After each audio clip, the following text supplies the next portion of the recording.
నమస్కారం వార్తలకు స్వాగతం ముందుగా ముఖ్యాంశాలు కృష్ణానది యాజమాన్య బోర్డుకు తెలంగాణ ప్రభుత్వం మరో లేఖ కృష్ణా జలాల అక్రమ తరలింపును అడ్డుకోవాలని వినతి చిన్న ఎయిర్పోర్టులకు అనుమతి ఇవ్వాలని కేంద్రాన్ని కోరిన తెలంగాణ సర్కార్ క్షేత్రస్థాయి పరిశీలనకు కేంద్ర బృందాలను మరోసారి పంపాలని సూచన మహిళా స్వయం సహాయక బృందాలతో ప్రధాని నరేంద్ర మోదీ వీడియో కాన్ఫరెన్స్ ఆర్థిక స్వావలంబన దిశగా గ్రామీణ మహిళలు ముందడుగు వేస్తున్నారని కితాబు పార్లమెంట్లో ప్రతిపక్షాల వైఖరిపై కేంద్ర మంత్రుల ధ్వజం ప్రజా సమస్యలు చర్చకు రాకుండా అడ్డుకున్నారని పార్లమెంటరీ వ్యవహారాల మంత్రి ప్రహ్లాద్ జోషి వ్యాఖ్య సాంకేతిక కారణాలతో జీఎస్ఎల్వీ ప్రయోగం విఫలం త్వరలో మరో షెడ్యూల్ ఖరారు చేస్తామని ఇస్రో చైర్మన్ శివన్ ప్రకటన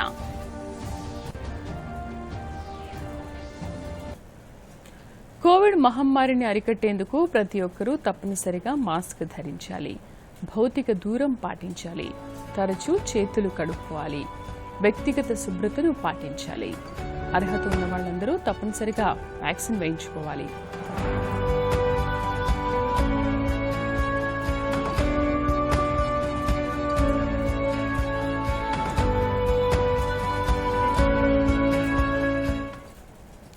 శ్రీశైలం జలాశయం నుంచి ఆంధ్రప్రదేశ్ అక్రమంగా నీటిని తరలించకుండా అడ్డుకోవాలని తెలంగాణ ప్రభుత్వం కృష్ణానది యాజమాన్య బోర్డు కేఆర్ఎంబీకి విజ్ఞప్తి చేసింది సాగునీటి శాఖ చీఫ్ ఇంజనీర్ సి మురళీధర్ కేఆర్బీఎంకు ఈ మేరకు లేఖ రాశారు సుంకేశ్ల బ్యారేజీ ద్వారా ఆంధ్రప్రదేశ్లోని కేసీ కాల్వకు సుమారు 40 టీఎంసీల నీటి కేటాయింపులు ఉండగా ఆంధ్రప్రదేశ్ ప్రభుత్వం ఏటా సుమారు 54 టీఎంసీల తుంగభద్ర జలాలను తరలిస్తోందని లేఖలో పేర్కొంది అలాగే హంద్రనీవా సృజల స్రవంతి ప్రాజెక్టుకు శ్రీశైలం జలాశయం నుంచి ఎత్తిపోతలను వెంటనే ఆపివేయాలని కోరింది ప్రాజెక్టుల వారి కేటాయింపులు జరిగే వరకు ఏపీ ప్రభుత్వం అక్రమ ఎత్తిపోతల పథకాల ద్వారా నీరు తరలించకుండా చర్యలు తీసుకోవాలని రాష్ట్ర ప్రభుత్వం కేఆర్బీఎంకి విజ్ఞప్తి చేసింది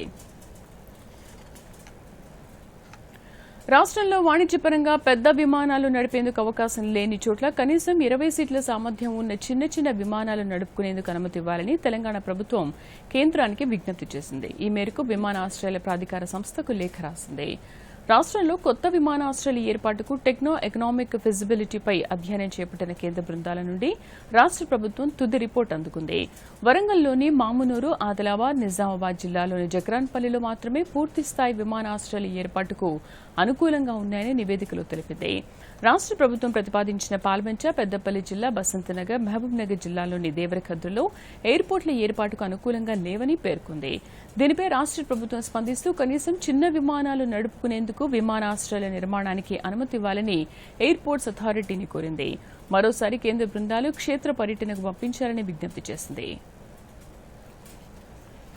హుజూరాబాద్ లో పర్యటిస్తున్న రాష్ట్ర ఆర్థిక మంత్రి హరీష్ రావు స్వశక్తి మహిళా సంఘాలకు 1,90,00,000 మేర రుణాలు పంపిణీ చేశారు ఈ కార్యక్రమంలో మంత్రి గంగుల కమలాకర్ కూడా పాల్గొన్నారు ఈ సందర్భంగా మంత్రి హరీష్ రావు మాట్లాడుతూ మహిళా సంఘాలు బ్యాంకు లీకేజీ రుణాలను సద్వినియోగం చేసుకుని ఆర్థికాభివృద్ది సాధించాలన్నారు హుజూరాబాద్ మండలంలో 16 గ్రామాల్లో మహిళా సంఘాల భవనాలు నిర్మిస్తున్నట్లు ఆయన చెప్పారు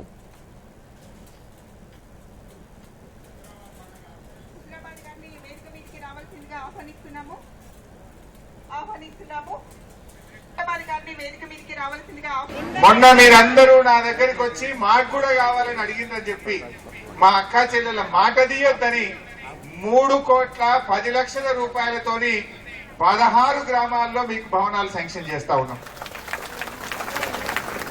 ఆ కాగితం కూడా ఇవాళ మీ చేతిలో పెడుతున్నాం ఇప్పుడు ఈ ఊరు ఆ ఊరు లేదు ఇక అన్ని ఊర్లకు ఇచ్చేసినాం ఎక్కడెక్కడైతే లేదో ప్రతి ఊర్లో కూడా 20 లక్షల రూపాయలతోని ఒక మంచి మహిళా సమాఖ్య భవనం అక్కడ బాత్రూమ్ సౌకర్యం ఉండాలి మంచినీటి సౌకర్యం ఉండాలి బీరువా మీకు సామాన్ పెట్టుకోవడానికి ఉండాలి కుర్చీలు టేబుళ్లు ఉండాలి సో దట్ ఎప్పుడు మా గ్రామ సమాఖ్య మీటింగ్ జరిగినా కూడా చెట్ల కిందనో ఎవరి ఇంట్లోనో కూర్చోకుండా మన సంఘానికి మనమే బిల్డింగ్ ఉండేటట్టుగా మీ 16 ఊర్లకు కూడా ఇలా 3,10,00,000 రూపాయలు శాంక్షన్ చేసి మీ చేతిలో కాగితం పెడతా ఉన్నాం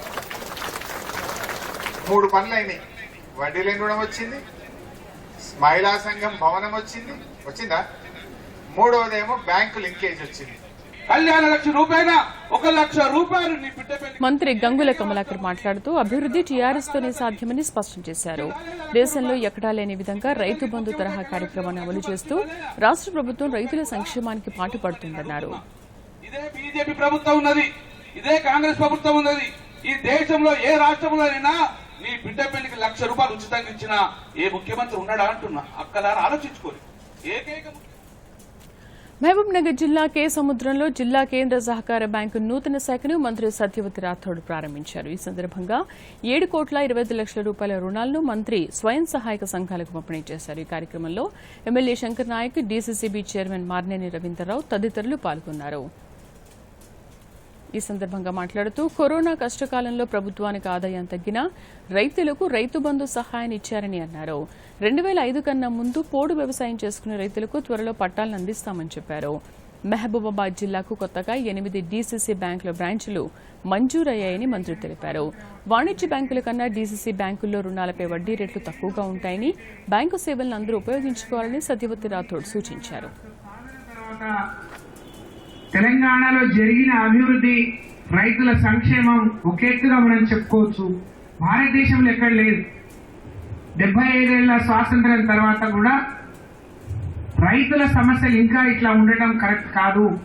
జూన్ 1వ తారీఖు వచ్చింది అని అంటే రైతులకు ఎకరానికి 10,000 చొప్పున 2 పంటలకు కలిపి ఈరోజు ఈ రాష్ట్రంలో సుమారు 68 లక్షల మంది రైతులకు 15,000 కోట్ల రూపాయలు మనం రైతు బంధు కింద ప్రతి సంవత్సరం ఇస్తున్నామంటే ఇది భారతదేశ చరిత్రలో ఎక్కడ లేదు అనే విషయాన్ని సందర్భంగా తెలియజేస్తా ఉన్నాను. వ్యవసాయ శుద్ది పరిశ్రమల వైపు యువత దృష్టి సారించాలని వ్యవసాయ శాఖ మంత్రి నిరంజన్ రెడ్డి సూచించారు. అంతర్జాతీయ యువజన దినోత్సవం సందర్భంగా 100 మంది యువతతో జరిగిన జూమ్ సమావేశంలో మంత్రి పాల్గొన్నారు. ఈ సందర్భంగా ఆయన మాట్లాడుతూ రాష్ట్రంలో వ్యవసాయ ఉత్పత్తులు మిగులు స్థాయికి చేరుకున్నాయన్నారు. వ్యవసాయాన్ని పరిశ్రమలా మార్చుకోవాల్సిన సమయం వచ్చిందని అన్నారు. మార్కెట్లో డిమాండ్ ఉన్న పంటలను పండించేలా రైతులను ప్రోత్సహిస్తున్నామని నిరంజన్ రెడ్డి చెప్పారు. వరంగల్ జిల్లా పేరు, స్వరూపాన్ని మారుస్తూ ప్రభుత్వ ప్రధాన కార్యదర్శి సోమేష్ కుమార్ తుది నోటిఫికేషన్ను జారీ చేశారు.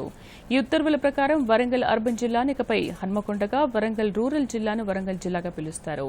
స్థానిక ప్రజాప్రతినిధుల విజ్ఞప్తి మేరకు వరంగల్ రూరల్, అర్బన్ జిల్లా పేర్లను మార్చాలని నిర్ణయించినట్లు ముఖ్యమంత్రి కేసీఆర్ ఇటీవల వరంగల్ జిల్లాలో జరిగిన ఒక బహిరంగ సభలో ప్రకటించారు.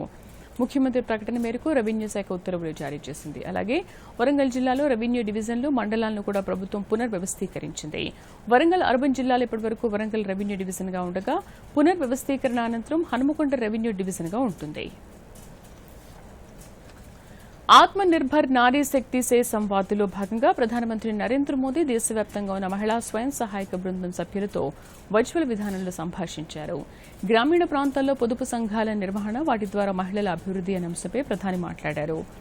గ్రామీణ ప్రాంతాల్లోని మహిళలు స్వావలంబన దిశగా అడుగులు వేయడానికి మహిళా స్వయం సహాయక బృందాలు దోహదం చేస్తున్నాయని ప్రధాని అన్నారు. దేశవ్యాప్తంగా 4 లక్షల స్వయం సహాయక బృందాలకు ప్రధానమంత్రి 1,625 కోట్ల రూపాయలు విడుదల చేశారు. ఈ కార్యక్రమంలో ప్రధానమంత్రి నరేంద్ర మోదీ మాట్లాడుతూ దీన్ దయాళ్ అంత్యోదయ యోజన కింద గ్రామీణ మహిళలకు ఉపాధి కల్పించే నిమిత్తం ఈ పథకాన్ని అమలు చేస్తున్నట్లు ప్రధాని తెలిపారు. కోవిడ్ కష్టకాలంలో మహిళా స్వయం సహాయక బృందాలు మాస్కులను తయారు చేయడం వంటి కార్యక్రమాల్లో పాల్గొన్నారని ప్రధాని చెప్పారు. రాష్ట్రంలోని వరంగల్ రూరల్ జిల్లా నర్సంపేట మండలం ఇటిక్యాలపల్లి గ్రామైక్య సంఘం అధ్యక్షురాలు నజీమా ఈ కార్యక్రమంలో పాల్గొన్నారు. लाखों समूहों के लिए 1600 करोड़ रुपए से अधिक की राशि भेजी गई है. रक्षाबंधन से पहले जारी इस राशि से करोड़ों बहनों के जीवन में खुशियां आए, आपका कामकाज फले फूले, इसके लिए आपको मेरी बहुत बहुत शुभकामनाएं. आज देश भर में लगभग 70 लाख सेल्फ हेल्प ग्रुप है, जिनसे लगभग 8 करोड़ बहनें जुड़ी हैं. पिछले 6-7 सालों के दौरान स्वयं सहायता समूहों में 3 गुना से अधिक बढ़ोतरी हुई है. ప్రతిపక్షాలు పార్లమెంటు సమావేశాలను అడ్డుకోవడం దురదృష్టకరమని కేంద్ర మంత్రులు వ్యాఖ్యానించారు. ఏ అంశంపైనైనా చర్చకు ప్రభుత్వం సిద్దంగా ఉందని ప్రకటించినప్పటికీ సభా కార్యకలాపాలు కొనసాగనీయకుండా ప్రతిపక్షాలు అన్ని రోజులు ఆందోళన చేశాయని విమర్శించారు. పార్లమెంటరీ వ్యవహారాల మంత్రి ప్రహ్లాద్ జోషితో సహా 7 మంత్రులు సంయుక్త మీడియా సమావేశంలో ప్రసంగించారు. పార్లమెంటు సజావుగా సాగనీయకుండా ఆటంకాలు సృష్టించడం, బెదిరింపు ధోరణులతో వ్యవహరించినందుకు ప్రతిపక్షాలు దేశ ప్రజలకు క్షమాపణ చెప్పాలని డిమాండ్ చేశారు. పార్లమెంటరీ వ్యవహారాల శాఖ మంత్రి ప్రహ్లాద్ జోషి మీడియాతో మాట్లాడుతూ విపక్ష సభ్యుల అనుచిత ప్రవర్తన కారణంగా అత్యంత కీలకమైన ప్రజా సమస్యల ప్రస్తావనకు రాకుండా పోయాయని అన్నారు. కొత్తగా బాధ్యతలు స్వీకరించిన మంత్రులను పరిచయం చేయడానికి కూడా అనుమతించక నిరసనలు వ్యక్తం చేయడం విచారకరమన్నారు. పార్లమెంటరీ ప్రజాస్వామ్య వ్యవస్థలో అన్ని అంశాలపై విస్తృతంగా చర్చ జరగాల్సిన అవసరం ఉందని పేర్కొన్నారు. కరోనా నియంత్రణ, కోవిడ్ టీకా పంపిణీ తదితర ముఖ్యమైన అంశాలపై కూడా చర్చ జరగనిలేదని విమర్శించారు. That's why I'm trying to count the chronology of the events. In that, first they did not allow introduction of ministers. Then suo motu statement हमने करा दिया and clarification. Presiding officers allowed the clarification. They did not seek any clarification. बाद में आया राज्यसभा में हमने चर्चा शुरू करने का कोशिश किया तो 4 तारीख को, and it is a unanimous resolution of the both the houses during 50th year of 50th year and 60th year that there should not be disruption, all those things. It's okay, but in spite of all those things, they did not allow even the very important bills to be discussed. Every day we used to request them, these are the bills today. And now they are telling that bills were passed in din. సమాచార ప్రసారాల శాఖ మంత్రి Anurag Thakur media సమావేశంలో మాట్లాడుతూ ప్రతిపక్ష సభ్యులు podium వద్దకు దూసుకెళ్లడం, సిబ్బంది పనిచేసుకునే టేబుళ్లపైకి ఎక్కడం వంటి చర్యలను ప్రజలంతా గమనించారని అన్నారు. సంప్రదాయాలకు భిన్నంగా వ్యవహరించిన ప్రతిపక్ష సభ్యులు దేశ ప్రజలకు క్షమాపణ చెప్పాలని అనురాగ్ ఠాకూర్ డిమాండ్ చేశారు. ప్రతిపక్షాలు ప్రజా సమస్యలను విస్మరించి రాజకీయ ప్రయోజనాల కోసం నిరసనకు దిగడం శోచనీయమని పేర్కొన్నారు.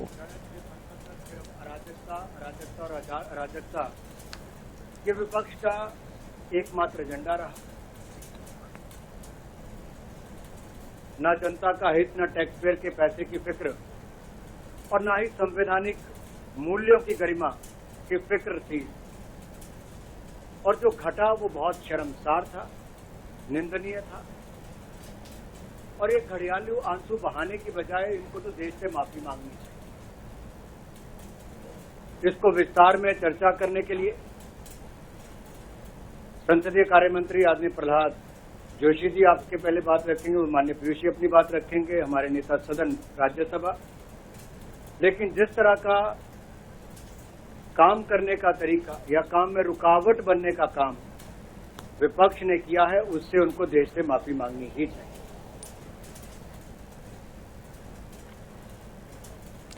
Rajya Sabha chairman M Venkaiah Naidu Lok Sabha speaker Om Birla సమావేశమై పార్లమెంట్లో తాజాగా జరిగిన పరిణామాలను చర్చించారు.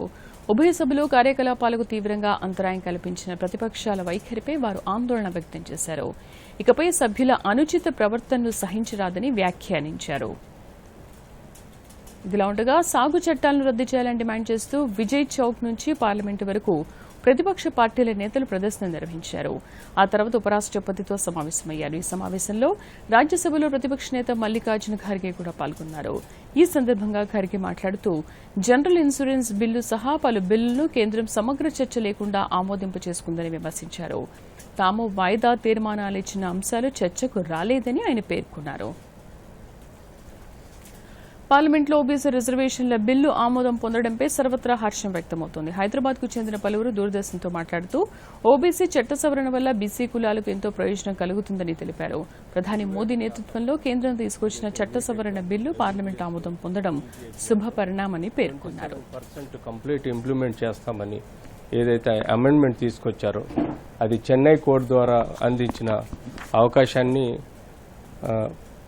ప్రైమ్ మినిస్టర్ మోడీ గారు దాన్ని ఒప్పుకోవడం, విధంగా అమెండ్మెంట్ పాస్ చేయడము చాలా ఆనందకరం. వారికి కృతజ్ఞతలు తెలుపుతూ నిన్న ఏదైతే ఓబీసీ బిల్ పాస్ చేశారో ఆ బిల్లో 670 కులాలకు ఏదైతే బీసీలో చేర్చే విధంగా, అంటే అణగారిన కులాలు ఏవైతే గత 4-5 సంవత్సరాల నుంచి రిజర్వేషన్స్ కోసం కోరుతున్నాయో వాటిని చేర్చుకునే విధంగా స్టేట్ గవర్నమెంట్స్కి ఏవైతే ఆపర్చునిటీ ఇచ్చారో ఒక విధంగా బీసీ కులాలకు అవకాశంగా మారిన, కొన్ని విధాలుగా చూస్తే మనం స్టేట్ గవర్నమెంట్స్కు అధికారాలు ఇవ్వటం వల్ల మిస్యూజ్ అయ్యే అవకాశం కూడా ఉంటుంది. ఎందుకంటే ఓట్ బ్యాంక్ వలన ఓటు బ్యాంకుల కోసం ఓటు కోసము వాళ్ళు కొన్ని కులాలను చేర్చితే, అంటే ఇప్పుడు నార్త్ ఇండియాలో జాట్స్ ఉన్నారు, వాళ్ళు బేసికల్గా రాజులు, అలాంటి వాళ్ళని చేర్చడం వలన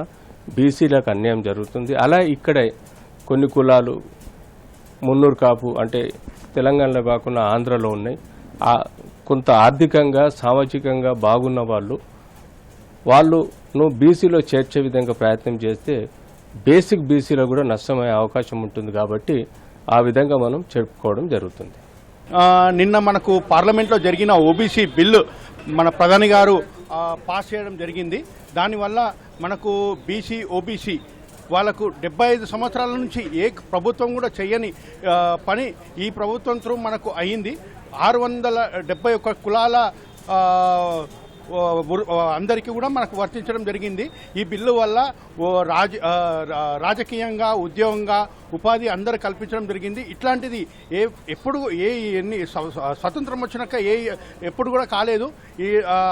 అటువంటిది ఈ ప్రభుత్వంలో జరగడం మనకు చాలా సంతోషకర విషయం అండి. అట్లా ఎంతో ఆనందంగా ఉంది. ఇట్లాంటి ప్రభుత్వం మనకు ఇట్లనే ఎప్పటికీ ఉంటే, ఇంకా సహకారం ఉంటే, ఇంకా మనము ఈ ప్రభుత్వం వల్ల మనం ఇంకా ఎంతో ముందుకెళ్తాము.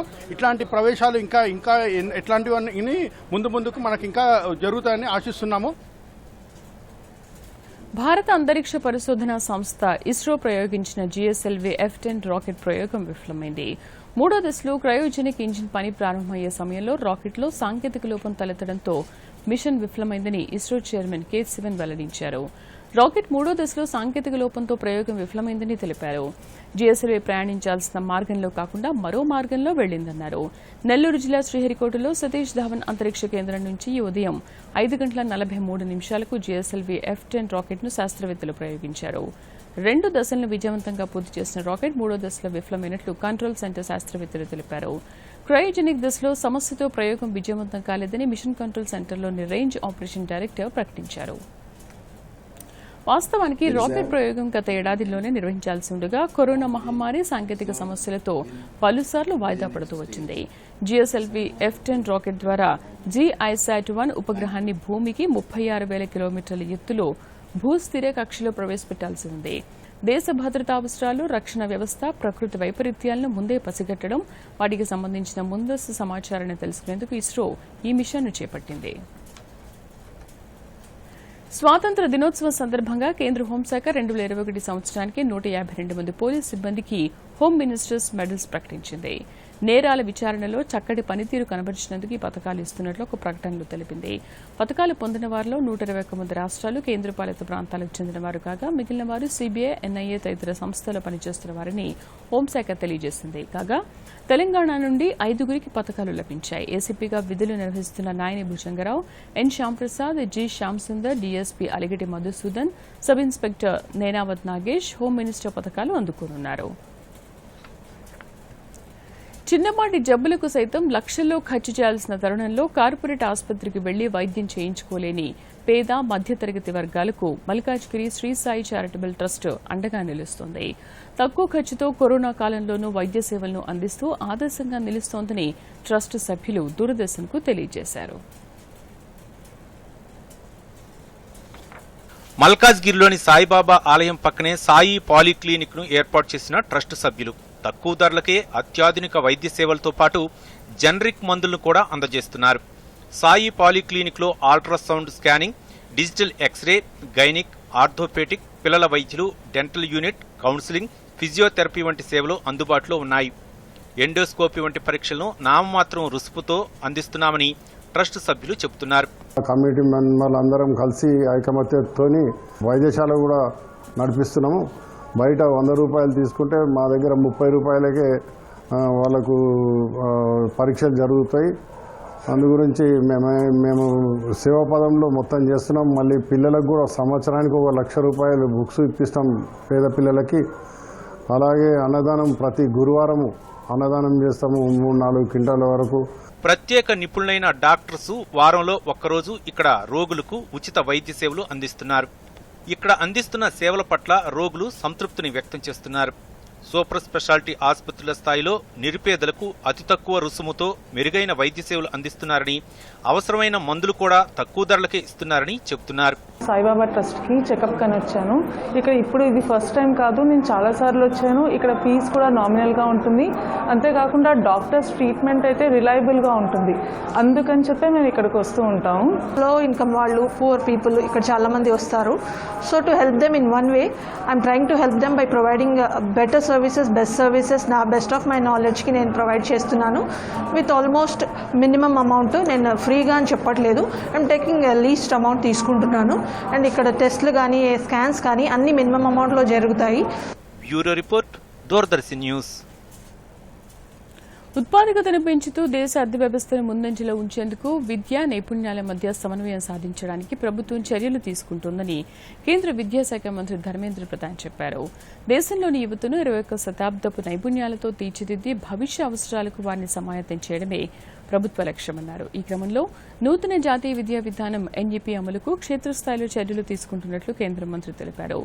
భారత పరిశ్రమల సమైక్య సిఐఐ వార్షిక సమావేశంలో ఉపాధి కల్పన అనే అంశంపై కేంద్ర మంత్రి వర్చువల్ గా ప్రసంగించారు. ఈ సందర్భంగా కేంద్ర మంత్రి మాట్లాడుతూ వచ్చే 5 ఏళ్లలో సమగ్ర శిక్ష అభియాన్ 2వ విడత కార్యక్రమాన్ని అమలు చేసేందుకు విద్యాశాఖ, మహిళా శిశు అభివృద్ది శాఖ కలిసి పనిచేస్తాయని చెప్పారు. ఈ కార్యక్రమం కోసం కేంద్ర రాష్ట్ర ప్రభుత్వాలు సమిష్టిగా 3 లక్షల కోట్లు ఖర్చు చేస్తాయని ఆయన తెలియజేశారు. 3 ఏళ్ల నుండి 20 ఏళ్లలోపు వారందరూ విద్యా వ్యవస్థలో భాగమయ్యేలా చేయాలని ప్రభుత్వం భావిస్తోందని చెప్పారు. దేశంలో ప్రస్తుతం సుమారు 15 కోట్ల మంది 20 ఏళ్లలోపు వారు విద్యా వ్యవస్థకు బయట ఉన్నారని చెప్పారు. యువతకు మంచి జీవనోపాధిని కల్పించేందుకు ప్రభుత్వం నూతన దృక్పథంతో విద్యా నైపుణ్యం శాఖలను ఏకం చేస్తుందని ధర్మేంద్ర ప్రధాన్ చెప్పారు. దేశం 75వ స్వాతంత్ర్య దినోత్సవం జరుపుకుంటున్న తరుణంలో ఆత్మనిర్భర్ భారత్ లక్ష్య సాధనకు మన యువతను సంసిద్ధులను చేయాలని ఆయన సూచించారు. ఈ లక్ష్యంతో భారత్ ప్రపంచ అభివృద్ధికి చోదక శక్తిగా మారుతుందని అన్నారు. ఈ లక్ష్య సాధనకు పారిశ్రామిక రంగం కూడా చేయూతనివ్వాలని ధర్మేంద్ర ప్రధాన్ పిలుపునిచ్చారు. అంతర్జాతీయ యువజన దినోత్సవం సందర్భంగా జాతీయ అభివృద్ది, సామాజిక సేవా రంగాల్లో విశేష కృషి చేసిన వ్యక్తులకు జాతీయ యువ పురస్కారాలను అందజేశారు. ఢిల్లీలోని విజ్ఞాన్ భవన్లో జరిగిన ఈ కార్యక్రమంలో క్రీడల శాఖ మంత్రి అనురాగ్ ఠాకూర్ పాల్గొన్నారు. 2017-18 సంవత్సరానికి 14 మంది, 2018-19 సంవత్సరానికి 8 మందికి యువజన పురస్కారాలు లభించాయి. ఈ కార్యక్రమంలో కేంద్ర మంత్రి అనురాగ్ సింగ్ ఠాకూర్ మాట్లాడుతూ యువకులు ఉన్నత లక్ష్యాలను, ఆదర్శాలను నిర్దేశించుకుని దేశాభివృద్ధిలో భాగస్వామ్యం కావాలని పిలుపునిచ్చారు. 4 రోజుల్లోనే 6 యూనికార్న్ కంపెనీలు ప్రారంభం కావడం యువత నైపుణ్యాన్ని సూచిస్తోందని అన్నారు. అదేవిధంగా బహుళజాతి సంస్థల కన్నా స్టార్టప్ కంపెనీలు త్వరగా పుంజుకుని ప్రజలకు అవసరమైన సేవలు అందిస్తున్నారని కితాబిచ్చారు. విద్య, ఆరోగ్యం, వ్యవసాయం తదితర రంగాల్లో అభివృద్ధికి యువత కృషి చేయాలని పిలుపునిచ్చారు. కొత్త ఆవిష్కరణల ద్వారా సామాజిక మార్పుకు యువత నడుం బిగించాలని సూచించారు. I'm happy to also highlight the Department of Youth Affairs harnessed the youth power and motivated youth volunteers to act as COVID warriors, frontline workers, and that is not a small thing. That was a big contributions by the youth volunteers in the time of COVID-19 pandemic. Our volunteers involved and motivated 3.29 crore citizens to download Arogya Setu app and trained 6.45 crore citizens in making face masks at home. In a sense of responsibility towards the community and thus to improve their own personal potential as good citizens, I congratulate once again all the awardees who have worked hard in various fields of youth development and wish them success in future endeavors. Let me end with a line, one which I say to the young people often: your network is your net worth. Look around you, speak and connect with your fellow award winners. Keep in touch, help each other and collaborate You are part of an exclusive club. కేంద్ర హోంమంత్రి అమిత్ షా కుటుంబ సభ్యులతో కలిసి శ్రీశైల మల్లికార్జున స్వామిని దర్శించుకున్నారు. హైదరాబాద్ నుంచి కుటుంబ సభ్యులతో కలిసి ప్రత్యేక హెలికాప్టర్లో సున్నిపెంటకు చేరుకున్న అమిత్ షా రోడ్డు మార్గంలో శ్రీశైలానికి వచ్చారు. ఆలయ అతిథి గృహం వద్ద ఆంధ్రప్రదేశ్ దేవాదాయ శాఖ మంత్రి వెల్లంపల్లి శ్రీనివాసరావు, నంద్యాల ఎంపీ బ్రహ్మానందరెడ్డి తదితరులు అమిత్ షాకు స్వాగతం పలికారు. ఆలయంలో ప్రత్యేక పూజలు నిర్వహించారు. శ్రీశైలంలోని శివాజీ స్ఫూర్తి కేంద్రాన్ని అమిత్ షా సందర్శించారు. అనంతరం అమిత్ షా కుటుంబ సభ్యులు భ్రమరాంబ అతిథి గృహంలో భోజనం చేశారు. అనంతరం హైదరాబాద్కు అక్కడి నుంచి ఢిల్లీకి బయలుదేరి వెళ్లారు. హైదరాబాద్లో పర్యటిస్తున్న సఫాయి కర్మచారుల జాతీయ కమిషన్ సభ్యులు అంజనా పన్వర్ రంగారెడ్డి జిల్లా అధికారులతో సమావేశమయ్యారు.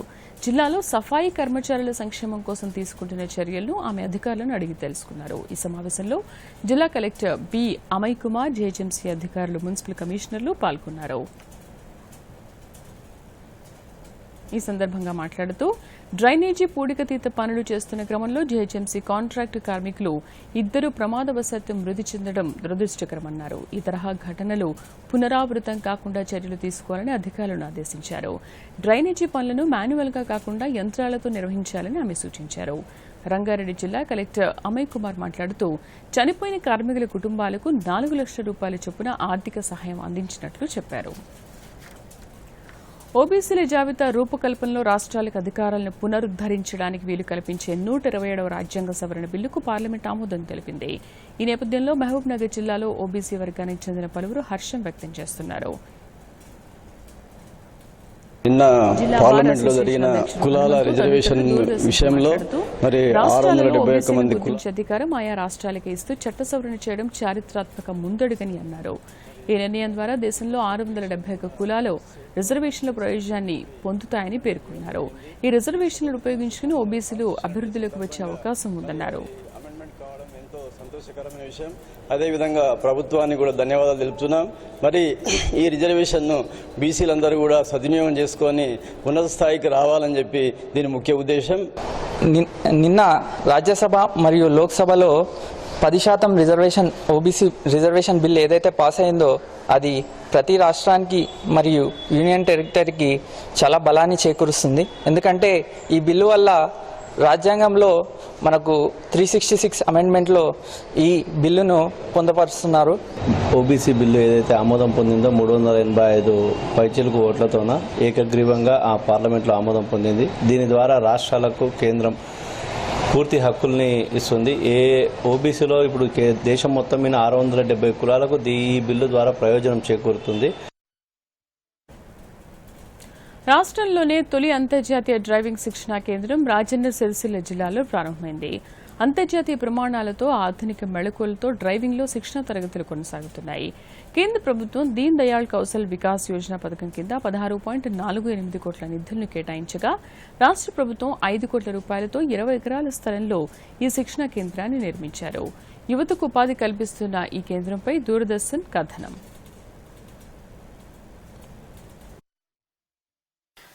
కేంద్ర రాష్ట్ర ప్రభుత్వాలు అందజేసిన నిధులతో అంతర్జాతీయ ప్రమాణాలకు ధీటుగా ఏర్పాటు చేసిన సిరిసిల్లలోని డ్రైవింగ్ శిక్షణా కేంద్రాన్ని రాష్ట్ర ముఖ్యమంత్రి కె చంద్రశేఖరరావు ప్రారంభించారు.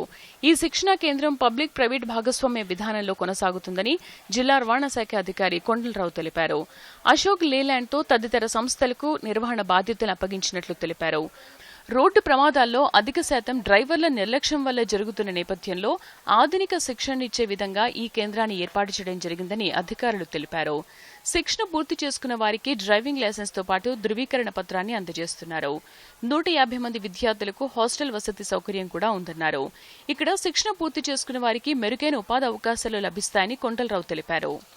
అధునాతనమైన పరికరాలతో 240 మందికి సరిపడా క్లాస్ రూమ్స్, వారికి థియరీ క్లాసెస్ ఇవన్నీ కండక్ట్ చేయడం జరుగుతుంది. అదేవిధంగా హాస్టల్కి సంబంధించి 150 మందికి అన్ని సదుపాయాలతో, అన్ని ఆధునిక సదుపాయాలతో ఆ హాస్టల్లో ఉండి చదువుకోవడానికి ప్లస్ నేర్చుకోవడానికి వీలుగా ఈ హాస్టల్ వసతిని మనం చేయడం జరిగింది. దీంతో పాటు థియరీ క్లాసెస్, అదేవిధంగా వెహికల్ మెయింటెనెన్స్, ట్రాఫిక్ రూల్స్, అదేవిధంగా ప్రమాదాల బారిన తప్పించుకునే విధంగా అన్ని మెలకులు నేర్పడం, ఈ విధంగా కొన్ని ఈ థియరీ క్లాసెస్లో చెప్తారు. రాజన్న సిరిసిల్ల జిల్లాలోని తంగళ్లపల్లి మండలం మండేపల్లి గ్రామ శివారులో 20 ఎకరాల్లో ఈ కేంద్రాన్ని నిర్మించారు. సిరిసిల్ల ఎమ్మెల్యే రాష్ట్ర మంత్రి కేటీఆర్ ప్రత్యేక చొరవ కారణంగానే అంతర్జాతీయ శిక్షణా కేంద్రం మంజూరైందని స్థానికులు హర్షం వ్యక్తం చేస్తున్నారు.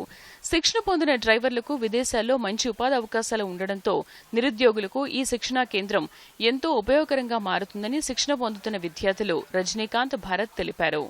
డ్రైవింగ్ నేర్చుకునే వాళ్ళు డ్రైవింగ్ ఒక్కటే కాదు, మనం ఫిజికల్గా మంచిగా ఉంటేనే బయట ఏదైనా సాధించగలం అన్నట్టు మార్నింగ్ మాకు పీటీ క్లాస్తో పాటు యోగా క్లాస్ కూడా మాకు ఇవ్వడం జరుగుతుంది. ఇక్కడ అవకాశం దొరకడం మాకు చాలా ఆనందంగా ఉంది. ఎందుకంటే ఇక్కడ వచ్చి శిక్షణ చూసిన తర్వాత మాకు బయట శిక్షణకు ఇక్కడ శిక్షణకు చాలా తేడాగా అనిపించి ఇక్కడ వచ్చినందుకు మేము ఆనందంగా ఫీల్ అవుతున్నాము. బయట నార్మల్గా సాధారణ వ్యక్తులు డ్రైవింగ్ చేయడం అంటే అందరూ సాధారణంగా చేస్తారు. ఇక్కడ మాత్రం పూర్తి విశ్లేషణాత్మకంగా పూర్తి శిక్షణతో ప్రతి పాయింట్ బై పాయింట్ డ్రైవర్ ఏ విధంగా ఉండాలి, ఏ విధంగా నడపాలి, అనుకోని పరిస్థితుల్లో ఎక్కడైనా సంఘటనలు చోటు చేసుకున్నప్పుడు డ్రైవింగ్లో ఉన్నటువంటి మెలకువలన్నింటినీ ప్రతి ఒక్కటి క్లుప్తంగా చెప్పడం జరుగుతుంది. Bureau report, Doordarshan news. టోక్యోలో ఈ నెల 24 నుంచి ప్రారంభం కానున్న పారా ఒలింపిక్స్ లో పాల్గొనేందుకు భారత క్రీడాకారుల బృందం బయలుదేరి వెళ్లింది. కేంద్ర క్రీడల శాఖ మంత్రి అనురాగ్ సింగ్ ఠాకూర్ విమానాశ్రయంలో క్రీడా బృందానికి వీడ్కోలు పలికారు. మన దేశం నుంచి 54 మంది క్రీడాకారులు పారా ఒలింపిక్స్ లో పాల్గొంటున్నారు. 9 క్రీడాంశాల్లో భారత్ పోటీ పడనుంది. హైదరాబాద్ లో సెయిలింగ్ పోటీల వారోత్సవాలకు రంగం సిద్దమైంది. YAI సెయిలింగ్ ఛాంపియన్షిప్ 2021 పోటీలు హైదరాబాద్ లోని హుస్సేన్ సాగర్ లో రేపటి నుంచి జరుగుతాయి. సికింద్రాబాద్ లోని EMA sailing association, Secunderabad sailing club సంయుక్తంగా సెయిలింగ్ పోటీలు నిర్వహిస్తున్నాయి. రేపటి నుంచి వారం రోజుల పాటు జరిగే ఈ పోటీ వివరాలను EMASA vice commander major general AS Sidhana మీడియాకు వివరించారు. దేశంలోనే జంట నగరాల్లో నిర్వహించే సెయిలింగ్ పోటీలు చాలా ప్రసిద్ది చెందాయని, గత అనేక సంవత్సరాలుగా ఈ పోటీలు జరుగుతున్నాయని తెలిపారు. సెయిలింగ్ వారోత్సవాల్లో భాగంగా ఈ నెల 1వ తేదీ నుంచి 11వ తేదీ వరకు ఔత్సాహికులకు అర్జున అవార్డు గ్రహీత కెప్టెన్ రాజేష్ చౌదరి శిక్షణ ఇచ్చారని తెలిపారు. కేంద్ర ప్రభుత్వం 2018 సంవత్సరానికి ప్రధానమంత్రి శ్రమ అవార్డులను ప్రకటించింది. ప్రభుత్వ రంగ సంస్థలు, ప్రైవేటు రంగంలో పనిచేస్తూ ఉత్పాదకత, నైపుణ్యం, ఆవిష్కరణలో రాణించిన 69 మంది ఈ అవార్డులకు ఎంపికయ్యారు. అందులో 49 మంది ప్రభుత్వ రంగ సంస్థలో పనిచేసే సిబ్బంది, 8 మంది మహిళా కార్మికులు ఉన్నారు. హైదరాబాద్ BHELలో పనిచేస్తున్న కొరివి రమేష్, పి రాజశేఖర్, కె రాజు, బ్రహ్మోస్ ఏరోస్పేస్ సంస్థలో పనిచేస్తున్న చాడా సురేందర్ రెడ్డి, పి రాము శ్రమశ్రీ అవార్డులకు ఎంపికయ్యారు.